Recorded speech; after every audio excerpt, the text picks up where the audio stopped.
simpleng And ML then na for the lang. choke. Eh, nag-irritate to. I think you go Claude, honestly. You go Claude talaga Claude yung here. best. Wala, I think yun na yung, parang may semi-no choice sila. Yung siguro, gusto nila talaga ng trump card, yung Irithel, na alam natin, okay siya sa edit dati, tapos, ano siya, hindi siya masyadong good option para sipain. Kasi Or pag nag-Yuri, 1-1. Feeling ko, pwede rin naman yung ibang marksman like 1-1, Melissa. Tapos naglunok no? oh, dalawa naman yung lockdown nila eh. So, Yeah, pwede feeling yung ko kaya. Oh! Clint! Oh, Talagang range reach. versus range. Oo, reach battle. Oh, sila na yan eh. Sila na yan. Clint Bea ulit sa gold. Oo. Parang Kaya maabot. Parang 4 or 5 seasons ago to ah. S7 talaga to eh. S7, imagine mo, bumalik yung E, bumalik yung Clint, yung mga Lunox, bumalik Pero, din.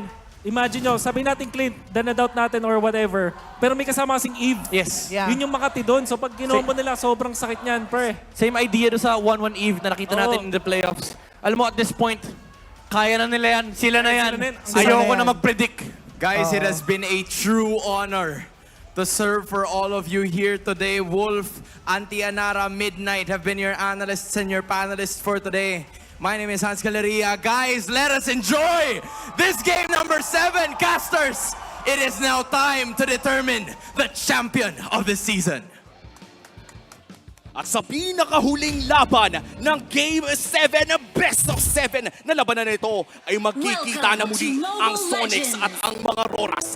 Welcome to the final game of the Grand Finals of MPL Philippines Season 14. Dumating na tayo sa kwento kung saan back to zero. Back doon sa moment na hindi ka na talaga pwede magkakamali. It's now or never para dito sa ating dalawang kupunan. Kailangan nilang kapitan. Lahat ng mga pwedeng kapitan. Ito na talaga eh, history in the making. Umabot na naman tayo sa Game 7. And this time around, kalimutan mo na kung ano nangyari sa regular season. Kalimutan mo na yung mga huling game. Dahil balik na naman tayo sa best of 1. And this time around, it's Kelra using the Beatrix kontra sa Clint Indome. O okay, nagkakabugbugan agad, pero hindi ipipilit ng ating mga teams. So again, tama yung sinabi mo dito na back to zero para dito sa ating dalawang kupunan. And napakahirap mag-reset kung naglaro ka na ng 6 na games. Tapos sobrang dami mo nang nailabas na mga heroes. Sobrang dami mo nang nagawang mga strategy. Pero kung sinong mas matibay yung sabihin na nating puso para kuhanin yung kampyonato, sila yung magwawagi. Tsaka kitang-kita na dito na rin pumapasok yung suporta ng mga fans. Biruin mo, gabing-gabi na nandito pa rin sila. Patuloy na sumusuporta sa kanilang mga sinusuportahang kupunan. And for Aurora and Fnatic Onyx, I just want to say as well na ang laki ng improvement ng MLBB sa Pilipinas kahit tayo na yung pinakamalakas. Biruin mo pati yung MDL natin, Game 7, tas yung MPL natin, Game 7 din. So talagang naisusulat sa history ng MPL Philippines na pataas lang ng pataas yung makikita natin from all our teams. And kita din natin ngayon that even for Fnatic Onyx Philippines, parang nagiging maingat na rin sila doon sa pwedeng puntahan against Aurora. First turtle pa lang, mukhang bakbaka na agad. Demon kahit hindi tatama ang Spear of Alpha, pero defensive naman ata ang kanyang paggamit. Avatar of the Guardian, hindi tatama, pero ito na ang real world! At makukuha ng ni Demon kahit dito ipag-go ang first blood naman para kay Yue. So for the side of Aurora, silang lumalamang ngayon. Imagine napatay pa nila si King Kong, so pwede nilang guluhin yung mga pwedeng puntahan ng mga jungle area. Agarang pag-invade mula sa Aurora MLBB, the turtle plus the kill. Massive hit sa early game ng isang Suyu. At mukhang pati si Kendra kinailangan ng tumalikod ng bahagya. Tatama ang Raider Sapati pero agarang na nga maaagaw ang orange buff. Grabe, sobrang importante nito, lalong-lalo na para kay Kelra kasi makaharap niya ngayon ay ilan din sa mga players na pumigil noon pa para magkaroon siya ng unang championship sa MPL. Ganun ulit ang pwedeng maging sitwasyon ngayon. So, for Fnatic Onyx Philippines, again, it's all about the tempo. It's all about the momentum. Kailangan makabig nila itong game. Kailangan talaga makabig dahil parang mala deja vu ito kay Kelra kung sakaling ma-reverse sweep sila. Ganun din ang nangyari before. But for Fnatic Onyx, kapit lang ng kapit against Aurora MLBB na kanina kamunti ka lang mawala sa kanila ang buong tournament na to. But with a comeback in a momentum shift, tinuloy nila ang paglalaban dito. Okay, so medyo hindi tutuloy yung Avatar of the Guardian and King Kong! ay mapatay dito ni Demon Kite. So medyo nagiging maganda dito for Aurora. Hindi pala medyo, talaga nagiging maganda kasi 2 beses na nilang napatay si King Kong. Oh wow, this is a big kill coming in from Aurora MLBB. Early game ang usapan, suyo dapat ang sagot. Pero 2 beses na siyang nabigyan ni Demon Kite ng Aurora MLBB. This is the regular season MVP. This is King Kong. Practically the best jungler of the season during the regular split. Pero mukhang ngayon ay minamandohan na ng Aurora MLBB. Oh, kasi lagi nandun din sa pwedeng puntahan or sa usual na iniikutan niya. Kaya nga, pigil na pigil ngayon yung kanyang rotation. By the way, Kirk ay meron ng Thunderbelt. And kung titignan natin actually yung mga heroes ng dalawang teams natin, somehow ay ito yung mga signature heroes nila, even na Oo. Kirk. So talagang labanan na to. Labanan na to ng puso. Labanan na to ng utak as well. Pero ang mas mautak na makakakuha ng turtle is gonna be Aurora. That's the second turtle of the game na makukuha ng Aurora. At 2,000 na nga kanilang kalamangan. Kailangan makabawi ni King Kong dito. Mahirap magsuyo kung hindi ka makakuha ng early game. Yes, mataas yung damage mo. Pero kailangan meron kang items para ma-activate mo yun. And so far, Kirk has been having a good game. Nagiging safe naman ang kanyang XP lane. At tandaan natin yung Thunderbelt, no? Nagagamit din niya yan para makapag-push ng napakabilis. Okay, so ang pag-push na dito sa taas ay mabilis nga dahil parang ibipilit na rin na Fnatic Onyx Philippines and also King Kong ay nakaagaw ng orange buff. So successfully masisira nila yan. Probably ay liliit yung kalamangan ng Aurora. Pero ganun din naman, parang nagkaroon din ng space si Domeng doon sa may bottom lane. Hindi man nila nasulit yung plating, mukhang mapapabagsak naman nila ang Torre dahil na rin sa angking damage ng isang Clint pick. Magiging trade lamang ang ating mga Torre doon sa taas at mabubuhay naman si Brusco. 2-0 ang ating kill score at lamang pa rin ang Aurora MLBB. O 2K gold lead para sa kanila and parang very unusual for Fnatic Onyx Philippines na parang sila yung medyo napapaback That's true. doon sa may Riverside kasi nasanay tayo sa lahat ng nanonood din for sure ay mag-a-agree na sila yung parang nauuna doon sa mga positioning and then ano to, Choto ni Brusco. O kumbaga parang sanay tayo na umaabante talaga yung Fnatic Onyx. No? As you said, sanay tayo na Onyx ang agresibo in the early game. Pero Aurora MLBB ngayon ang nangunguna against Fnatic Onyx. And hopefully we do see that identity coming from Onyx. No? Dahil ito yung nagpapanalo sa kanila during the regular season. This is what gave them the 13-1. And this might just be the first play na magsisimula nito. Conceal, nagamit na. Pero mukhang hindi itutuloy ng Fnatic Onyx ang play. Oh, masasecure din ni King Kong yung kanyang purple buff. So, Retribution ay successfully magagamit niya. So, ibig sabihin, madaling pwedeng makuha ng Aurora yung turtle kasi wala nang Retri dito si King Kong. So, kaya pala pumwesto sila doon is para ma-force na rin yung spell. So, ano ba, magiging mahaba ba tong game natin or parang ewan ko kung ma-team fight ba to or hindi? Parang tinutuloy-tuloy na nga ng Aurora. That is the third turtle of the game. 3 na ang nakuha ng Aurora MLBB. A clean early game para dito sa kupunan ng Aurora. At diretso lamang sila doon sa may top lane. Agara na pag-zone dito kay Brusco. At mukhang ilista mo na ang Torre na yan dahil kontrolado na ng Aurora MLBB ang lane sa taas. Binitawan na rin nila, no? Parang yung positioning nila dito is hindi na rin nila tinry na pumwesto nga doon. And si Domeng, hayaha yung buhay ni Domeng kasi so far, parang wala pa talaga nagiging threat sa kanya. And siya pa yung magiging threat mamaya. At mukhang si Domeng talaga yung ipon na lang muna sa ngayon in the early game. Lamang pa naman ang kanyang team. Hindi pa siya nape-pressure na bumuhat ng sobra-sobra. And in terms of gold, no, lamang pala siya ng halos 2,000 against the gold standard na si Kenra. Pero in terms of damage naman, no, ay nandyan naman na yung damage ni Kenra. May Fury Hammer with 2 Legion Sword. Kapag nabuo ang BOD, kaya na rin mang-burst niyan. Good storyline na nabanggit mo ang gold standard at next standard dahil talagang magkakatutukan yan mamaya pagdating sa ating laban. But definitely sa middle lane, pero set up play. Wow! Guard ay tatawagin. Hindi mo kaya sila live para mabaliktad pa yata. At si Kirk dito nasa gitna ng mga players ng side ng Aurora. Kamunti ka na mamatay. Nabaliktad pa nga si Domeng at saka si Demon Kite. Yung Domeng Kite nakuha ng F-Nope pa. At itutuloy pa ata ni King Kong. Magda-dash out na ata dahil masakit din naman yung damage ni Yue. Pero ito na yung comeback na hinihingi ng Fnatic Onyx. Yung tamang paghuli lang sa isang target at yung burst na nanggagaling kay Kenra. Si Super Prince ay nakakatulong din sa paglatag ng crowd control. A very, very close game ngayon after that kill. Still, lamang naman ang Aurora ng 1,000. Pero ito nga yung tinatawag nating gold lead na kaya pa rin to-meme fight. O parang ito yung mga moments na pag nanalo sa isa pang team fight, yung side ng FNOC, pwede na balik ta rin. So kung ikaw ay parte ng Aurora o ikaw ay parte ng mga Sonics, ito na yung pagkakataon na ilabas ang mga energy ball dahil Lord na ang pag-aagawan ng ating mga teams. Makapigil hininga na first Lord. Unang Lord pa lamang ito pero momentum shifter kasi ang pinakaunang Lord, half HP na. Aurora MLBB ang may hawak pero ito na ang point of entry ng Fnatic Onyx. Papato na ng first down, Rene J! Si Rene J mapipigilan yung kanyang pagpasok. Di mo kahit pa rin na makakasecure ng Lord. Pero nagkakapalitan ng mga skills. Pero mga jabong beats na gagamitin doon. Kirk ay makapatay dito si Edward. At tuloy pa rin yata yung laban ni Deka. Kakalas na sila. 3 sa 3 ang natira. 2 for 2 ang naging trade. Pero Lord ay secured pa rin, hindi mo kahit. Kaya kailangan munang dumepensa ng Fnatic Onyx.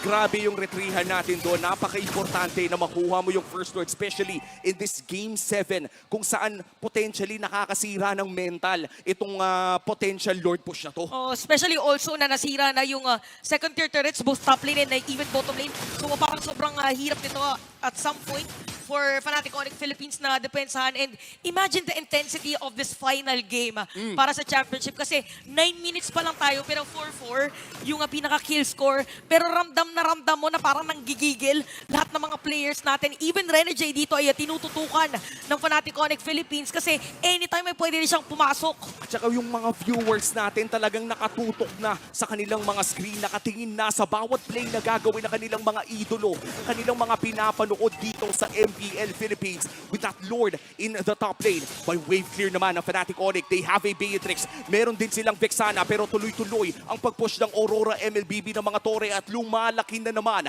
ang kanilang gold lead. Punta muli sa 2K. Parang ganito yata yung magiging juggle nung pinaka-game natin. Magta-try mag-push. Oy, wait lang, 4 na players to at na-face check ni Yue. Pero may pang-escape naman yung Suyo. Napakadaming dash ng isang Suyo ngayon. Kaya nga nakikita natin na first pick yan in the blue side. Aurora MLBB still a 1.7k gold lead. Anybody's game pa rin ito. Lamang ang Aurora MLBB. Pero kung damage lang ang usapan, parehas may bawas ang dalawang kupunan. Kailangan lang talaga na may mahanap na isa. Pick off ang laruan ngayon. Oo, paunahan din namang bait.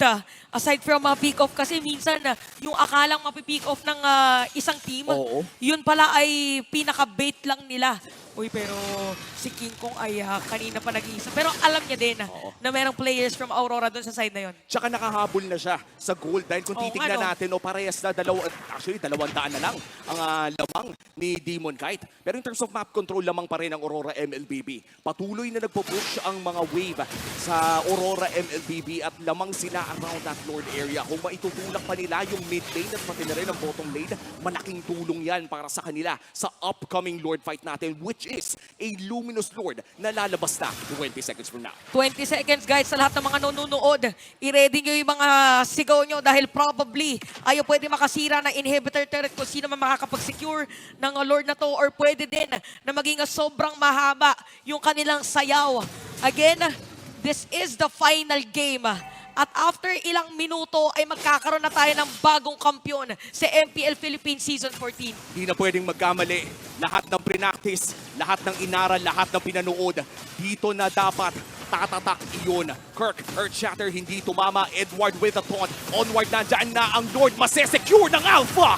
At may kita natin na Aurora nga makakakuha ng Lord. Pero mga players dito na Aurora, medyo mawala ng buhay. Nag-flicker out dito si Brusco. Flicker out din para kay Kelra. Demon Kite na Bang! At bigla, ako nga pala yung next standard. Sabi niya dito sa gold standard. The Flicker Shotgun. Pinakita na ni Doming. The next standard, taking out the gold standard. At nasa mid lane na nga ang Lord. Agaran itong lumabas. It is a 4v4 scenario. May wave clear pa rin naman. Nandiyan pa rin si Super Fritz. Si Rene J, umaamba lamang doon sa may bandang likod. Pero walang flicker play na pwedeng gawin ng Aurora ngayon. Oh, mabilis lang din ang madedepensahan at sasalubugin na nga dito ng FNOP. Yung pwesto ni Brusco. May idea kaya mga players dito na Aurora na anytime biglang sisipa. Pero rejected at declined. Disapproved as well. Aurora mapapatay si Brusco. May sinubukan ang Fnatic Onyx. Sadyang nabitin lang yung Jeet Kundo. 20 segundos para dito kay Brusco. Itutuloy ng Aurora ang pag-push dito sa may bottom lane. Flickers ay hindi pa rin available. Eternal Guard ay nagamit na rin para dumepensa. Wala pa ring babagsak na inhibitor turret. At kitang-kita natin ngayon that for Fnatic Onyx Philippines, medyo nagsastruggle sila para dumipensa dun sa mga aggression na ibinibigay ng Aurora, yes. And even for Aurora, prepared sila sa mga biglaang pick-off. Oo. Naaral na yata nila yung show ni Brusco. At ang maganda dito, no, is yung kahit pa sabihin nating delikado, Game 7 ay nandiyan pa rin yung tapang at tatag ni Brusco na gumawa ng plays. Parte yan kung bakit nga ba naging malakas ang Fnatic Onyx. Yung tapang na meron si Brusco.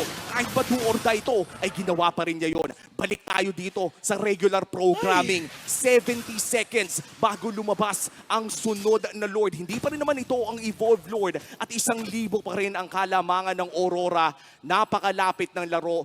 Sasabihin ko namin, best grand finals in MPL history. Oo nga eh, parang hindi mo alam kung anong gustong gawin ng mga teams natin ngayon. Is it gonna be a pick-off or dediretso ba sila sa Lord? But definitely magiging crucial dito yung clearing ng minion wave. So time check 9:30 PM. Baka pwedeng, baka umabot pa tayo ng mga 10-11 kasi wala talagang gustong magbigay para dito sa dalawang teams. Pero mo magpi-15 minutes na tayo. Wala pa ring napakalaking gold lead. Ang pinakamalaking gold lead ng larong ito ay 2,000. Hindi pa tayo umaabot ng 3. And usually ang pinag-uusapan natin, Chantel, kapag umabot ng 5K gold lead in the early game, ay napakahirap ng bumawi. But this time, hindi man lang tayo umabot ng 3K. And 15 Grabe. seconds, no, lalabas na yung Lord. This is still not an evolved Lord, pero may chance na tumagal ang Lord Dance naman this time around. Oh, parang nagiging pinaka-edge dito ng Aurora. Correct me if I'm wrong, is yung pagkakasira ng dalawang tore ng FNOC doon sa may gitna. Kaya hindi sila masyado makapag-advance. So again, wala pa naman nasisira ng mga inhibitor turrets dito para sa FNOC. Pero dedepensa ba sila? Gagawa ba sila ng play? Hindi natin alam. So si Brusco at si Renny J nagkakitaan na. Nandito rin si Edward for the vision. Kirk, humaharap na rin. One-man knock-up, hindi tatama yung Renner's Apathy. Low HP on the Lord. Critical mass, tumama na dito. Yung implosion at pinapunta rin yung Spear of Alpha. Nakapag-flicker out si Brusco. Ito na naman yung laban na si Lord. King Kong is down. I repeat.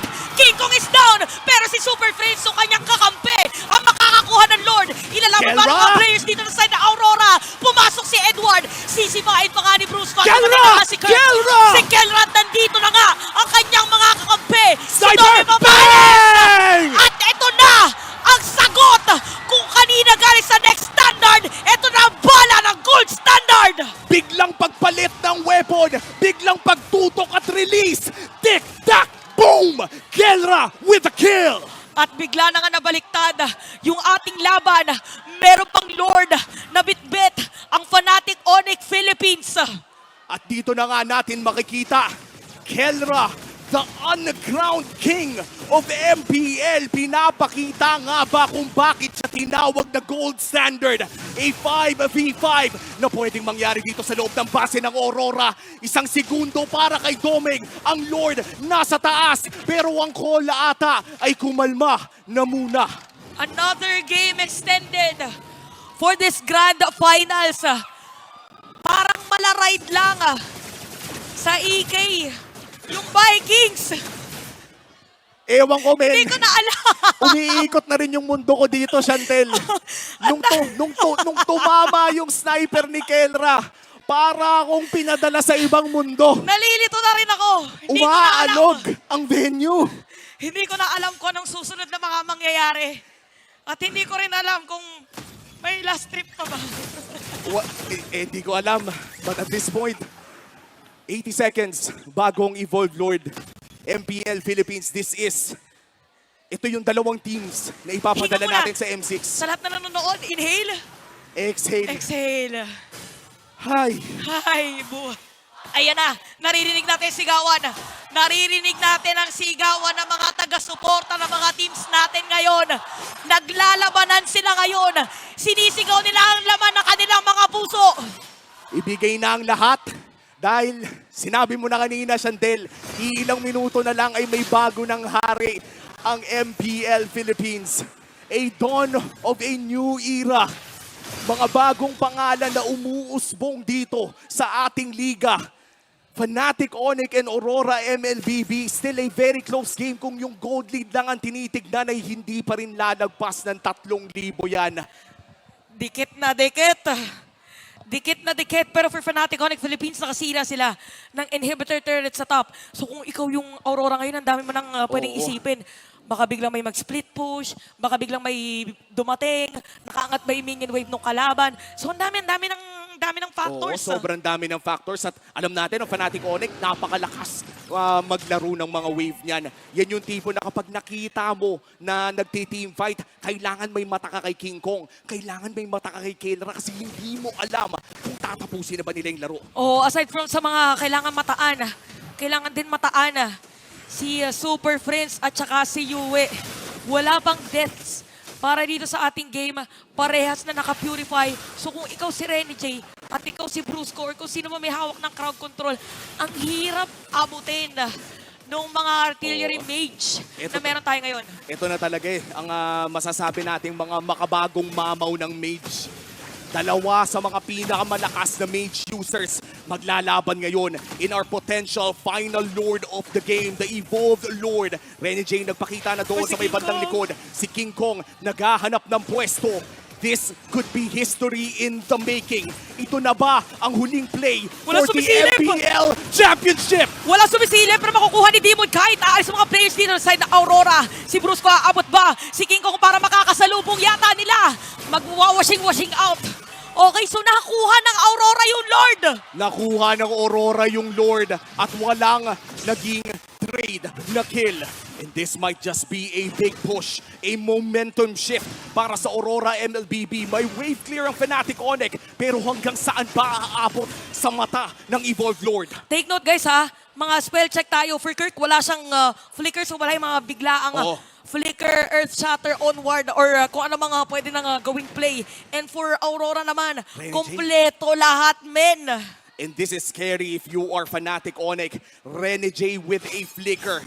Baka ito na yung bagong Renny J pumasok sa Ay! tatlo. Nakahanap ng What is kampyonato. this? Pero iyan na nga, nasa taas si King Kong. A 4v5 dito sa may bandang baba. Kailangan niya mag-recall. At kailangan na nga umalis at dumipensa dito mga players na Fnatic Onyx Philippines. Si Renny J para nag-aantay ng perfect timing na pumasok. Pumasok para mag-set up ng play. Si Edward magiging target nila. Tatating na nga si Kirk! Brusco. Sino masisipa niya? At nahuli na nga si Yumi Bang! bigla. Mahuli na immortality si Demon. Kahit natahabulin pa dito ang ilang mga players. Super Prince mapatay si Renny J. Apat na players ng side ng Aurora ang patay. The next standard na lang ang dedepensa at tumatakbo na ang mga Sonics. Winawagayway na ang mga dilaw na bandera ng Fnatic. Naririnig yat natin ngayon ang sigaw ng mga Sonics. Ito na ang pinaka-inaantay nila. Ang pinaka-inaantay nila. Ito na ang pagsisimula ng pag-usbong ng bagong siglo. Ito na ang pagmamayagpag ng mga bagong hari ng MPL.